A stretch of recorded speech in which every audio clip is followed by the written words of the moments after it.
नमस्कार, स्वागत है आप सभी का। मैं हूं हिमांशु और आप देख रहे हैं हलचल इंडिया। बेबाक खबर तेज असर। आइए नजर डालते हैं आज की खबरों पर। उत्तर प्रदेश के मुजफ्फरनगर जिले में बीते 3 दिनों से हो रही लगातार बारिश ने कहर बरपा दिया है। जिला प्रशासन से प्राप्त रिपोर्ट के अनुसार जनपद के 4 तहसीलों में अब तक कुल 13 मकान आंशिक रूप से क्षतिग्रस्त हुए हैं। बारिश के कारण एक किसान की करंट लगने से मौत हो चुकी है। प्रशासन ने नुकसान की भरपाई के लिए शासन से अनुमन्य आर्थिक सहायता के लिए पत्रावली तैयार कर ली है, जिसे जल्द ही संबंधित पीड़ितों के खाते में भेजने की प्रक्रिया शुरू की जाएगी। मृतक किसान के परिजनों को भी आर्थिक मदद देने के लिए आवश्यक दस्तावेज तैयार कर लिए गए हैं। बारिश से जल भराव की समस्या भी बढ़ गई है। इससे निपटने के लिए प्रशासन के द्वारा 10 जल चौकियां और 13 शरण स्थल बनाए गए हैं, ताकि प्रभावित लोगों को अस्थायी राहत दी जा सके। प्रशासन ने आम जनता से अपील की है कि वे जल जमाव वाले क्षेत्रों में अनावश्यक रूप से न जाएं और किसी भी आपात स्थिति में प्रशासन से संपर्क करें।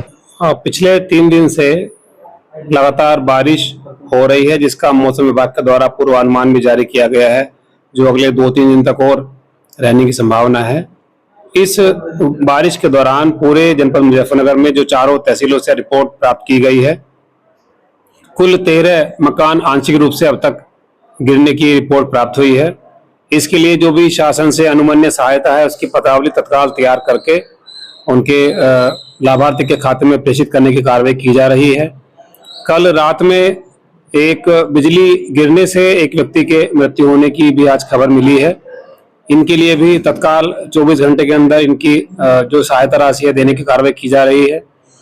इसके दृष्टिगत जो पानी का जल स्तर बढ़ रहा है, उसके लिए हमने कुल 10 बाढ़ चौकी और 16 बाढ़ शरणागत स्थल बनाए गए हैं।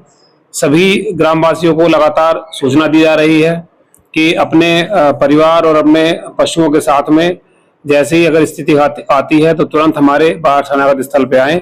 अभी तक ऐसी स्थिति नहीं प्राप्त हुई है, लेकिन लगातार हमारी बाढ़ चौकी एक्टिवेट है। लगातार ग्रामवासियों से संपर्क किया जा रहा है। अगर आवश्यकता पड़ती है तो हम तदनुसार उनको सहायता उपलब्ध कराएंगे।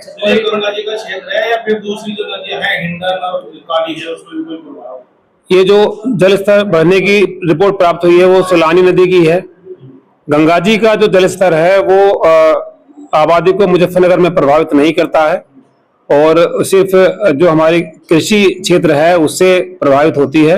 लेकिन अभी तक जो वहां से प्राप्त हुआ है उत्तराखंड से, अभी तक जो जल स्तर है वो हमारा खतरे से काफी नीचे है और अनुमन्य सीमा के अंतर्गत है, और हम लोग पूरी टीम तैयार है। कोई भी तरह की स्थिति उत्पन्न नहीं होने दी जाएगी। कुछ गाँव का संपर्क में टूटा है सर, जिस तरह से बाढ़ खादर क्षेत्र के कुछ गाँव हैं जो ये अभी जो लगभग 15-20 दिन पहले जो जलस्तर बढ़ा था उस समय पे संपर्क टूटा था, लेकिन उसको रिज्यूम करा लिया गया है। आज की तिथि में कोई भी गांव मैरून होने की खबर नहीं है। सभी संपर्क मार्ग सुचारू रूप से चल रहे हैं। क्या प्रशासन द्वारा कोई टोल फ्री भी नंबर जारी किया गया है? इसके लिए 1077 नंबर जो आपदा का है वो एक्टिवेट है, और कोई भी हमारा एक कंट्रोल रूम लगातार चलता है, जिसमें एक लैंडलाइन नंबर और एक सीयूजी नंबर भी यहाँ पर दिया गया है।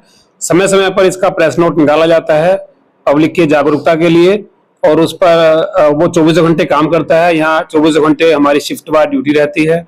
किसी भी तरह की कोई दिक्कत है तो उस पर संपर्क किया जा सकता है।